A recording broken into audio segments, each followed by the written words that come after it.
Hello, everyone, and thank you all for listening in and participating in this teaching.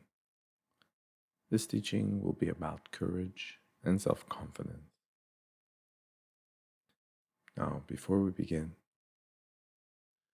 I always like to mention that these teachings are based on logical reasoning and critical thinking and a heavy use of the notions of the law of cause and effect. Why this is important is because I encourage you to use your own logical and critical thinking in order to evaluate what's being said and also to be able to compare them with regards to your own belief systems and see if this makes sense so that it could help you grow and become happier in life. Now, with regards to courage and self confidence, why is it that we lack in difficult times or in adversity or in things we're less familiar with? Confidence and courage. And they usually come together because self confidence, if we flip it on its head, if we look at the opposite, is usually fear. And from fear, we get discouraged, meaning that we have no motivation or determination to engage in a particular action. So they usually come together hand in hand. Or on the other side, self confidence is an ability to face those fears, to not be afraid, no matter what. And therefore, it gives us the ability to build our courage and take action. So, how do we build this self confidence and, in turn, courage, regardless of the external circumstance? In order to do this, let's look at the opposite of self confidence, which is fear. What are our fears based in?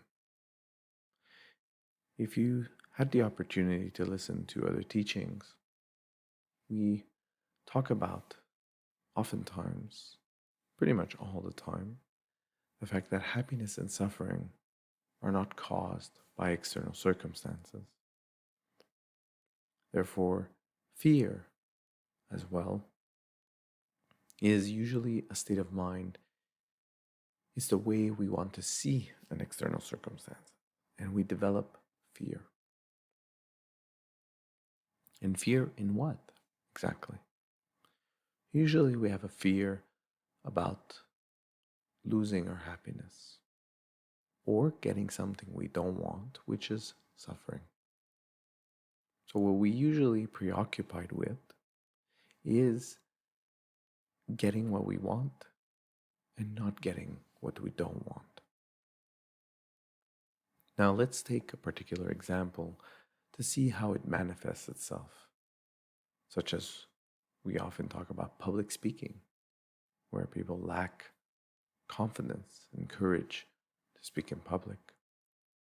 We could also take other examples, such as speaking to a loved one or someone close to us or someone that we know well, to have a difficult conversation where we might have to talk about things that are uncomfortable.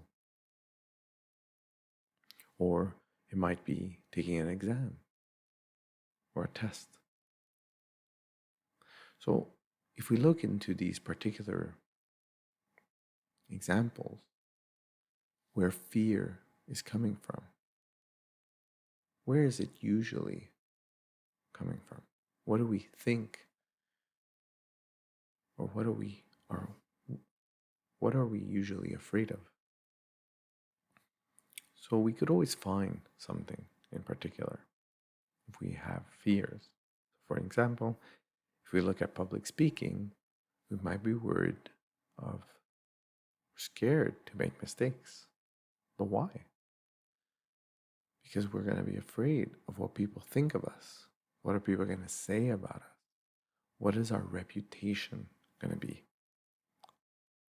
So therefore, because we put so much value on what people think of us, in the sense that we will not feel well if people think ill of us. So therefore it's going to destroy our inner peace and our happiness.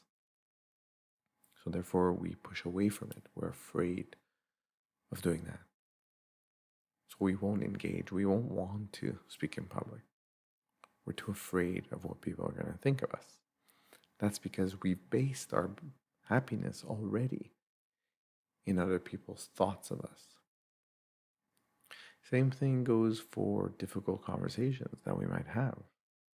Might be worried about the relationship itself. What's going to happen to the relationship? Is it going to break? Am I going to hurt other people's feelings? I'm going to push them away. What are they going to think of me? So again, we're going to this external circumstance evaluation based on the fact that we strongly believe that our happiness is there.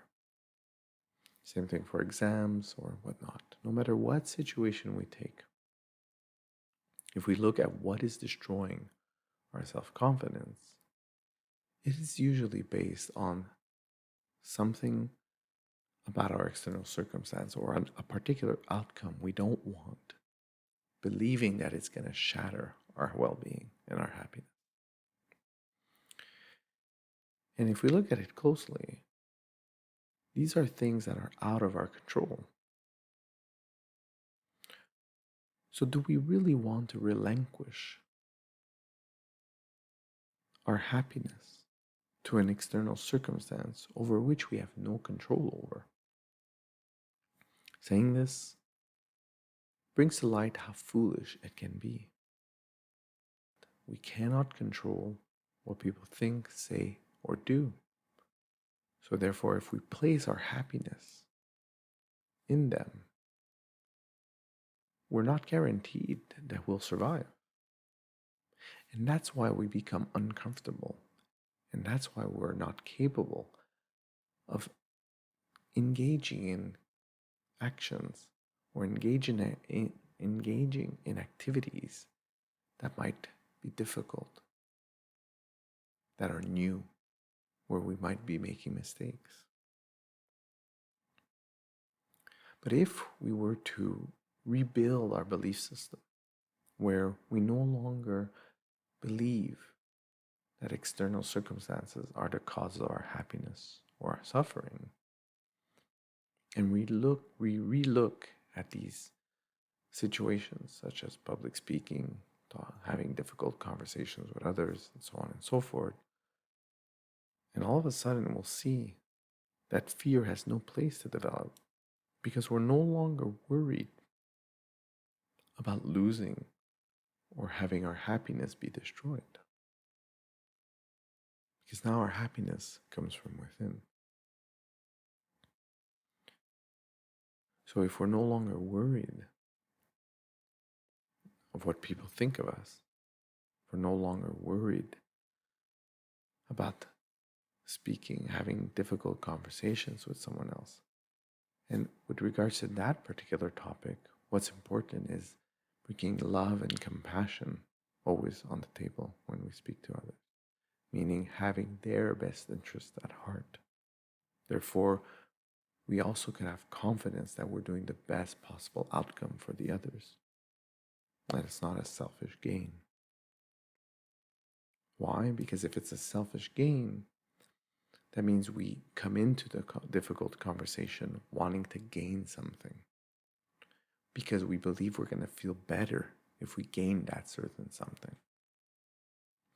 So coming at it without the need to gain something from that difficult conversation, that means that the only reason we would be having this difficult conversation is to help the other person. And therefore, we could have more confidence engaging in that action. So, what's important about building this new foundation of confidence and courage is to understand what fears are when fears are irrational or rational. So an irrational fear, by definition, is a fear that is not based in reality. So a fear of an external circumstance, believing that it will create suffering or it will destroy your happiness, is not based in reality. Since, as I recommend you listen to the teaching on happiness and suffering, that it's really coming from the way we want to perceive the situation. Why that's important is that if something is irrational or knowing that it's not based in reality and that it's not true, we are more likely to abandon those fears. Whereas on the opposite hand, a rational fear. A rational fear is a fear knowing how reality works. Is a fear knowing how the mind works, knowing how your own mind works.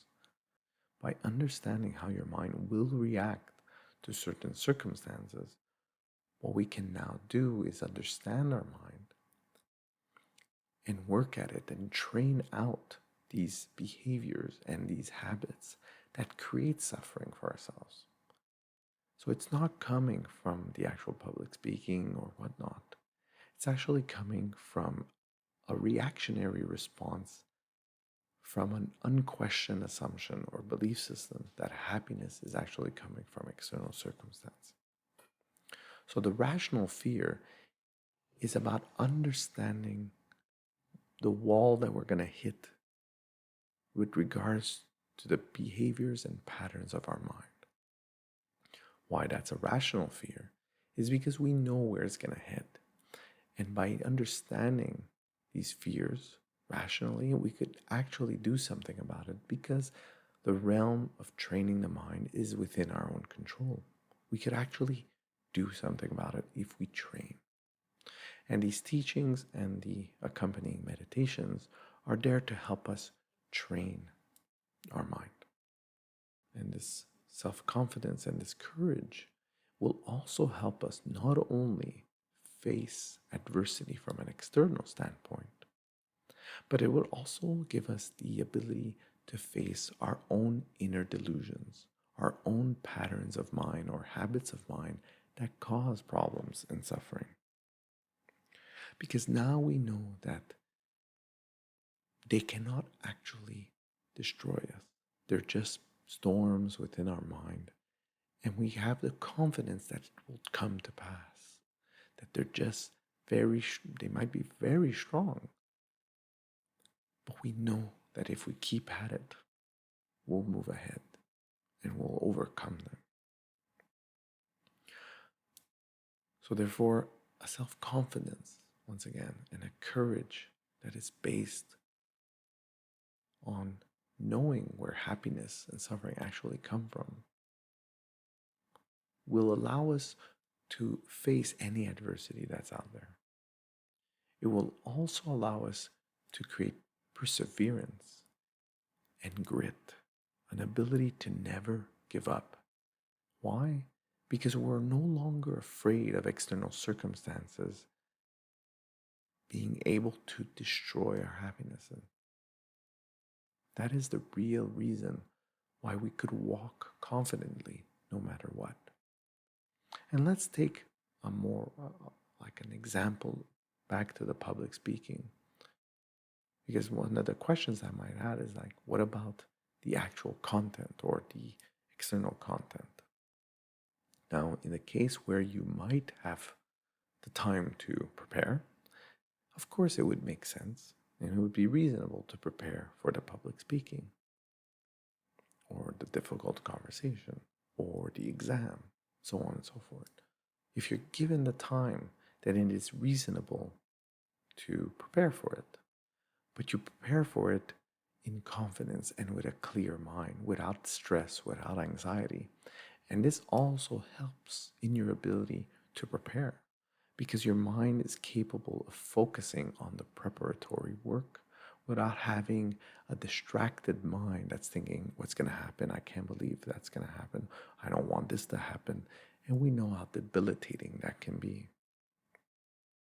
And on the flip side, if ever you're put on the spot meaning that you're not given the time to prepare and you have to have, or you have to engage in a public speaking event without preparation, then you could actually speak up in front of everybody confidently. And you might be humble about it because this self confidence and this courage is also going to give you humility, because you will be okay saying that you don't know the subject and that you were put on the spot and that you're here now and that you're going to try your best to give the best of your knowledge to everyone else, knowing that you did have time to prepare. So it's going to give you the ability to be honest with yourself and with everyone else. Some will appreciate that, others might not, but it doesn't matter in the end, because your happiness and suffering didn't come from that to begin with. So yes, preparatory work, reasonable if you have the time to do it. But what's more important is this self-confidence and courage that's coming from this inner peace and wisdom that suffering cannot be created from external circumstances. That your happiness comes from an inner peace that you can build and train yourself. And this is going to be able to give you the ability to face any adversity in your life, even the adversity of your own mind. So, what's important when we are, for instance, in a situation where we reacted a certain way out of fear and discouragement, and we feel this and we want to run away, what we're going to try to do, one technique or one skill to learn, is just a breathing meditation. Really just breathe. It's easy, it's available. And what it does is it cuts the flow of thought, which is an essential skill when training the mind. Because if you cut the flow of thought of fear and discouragement, then those will kind of dissipate. Now, you won't be able to, at first, not have the reaction. That's going to come with more training. So the reaction will occur. And if we see it, because these meditations will help us see the reactions more and more, what's important to do is just take a breather. Breathe, deep breaths. Disconnect from the fear and discouragement. It's going to create some space in relation to those feelings. And then you could bring back wisdom and knowledge and the training, the meditation trainings that you have done to re-establish peace of mind before you engage again. That's one aspect. So in another aspect, one of the meditations that can be done is to convince yourself, because you've already contemplated the knowledge, that fear doesn't come from external circumstances, and that external circumstances cannot create suffering, and it is not based on reality. So this contemplation and meditation on this topic will eventually develop this alarm system in your mind where you're going to catch yourself falling into these mental patterns and realign your mind to let these irrational fears go. So in the accompanying 15-minute meditation, basically we're going to go through this contemplation over and over again until it becomes part of your mind, where you settle it deep into your heart and become convinced, so that you build this self-confidence and this courage based on rational thought. So therefore, what we do in that meditation is just repeat, I will not let fear develop regarding external things, since they cannot create suffering and they are not based in reality. By repeating this over and over to ourselves, what we're essentially doing is really building this habit of not letting ourselves fall into fear and just letting our mind rummage in that fear. We're catching ourselves back and we're saying, let that go, it's irrational. And going into irrational fears will only cause fear and discouragement. So they serve no purpose.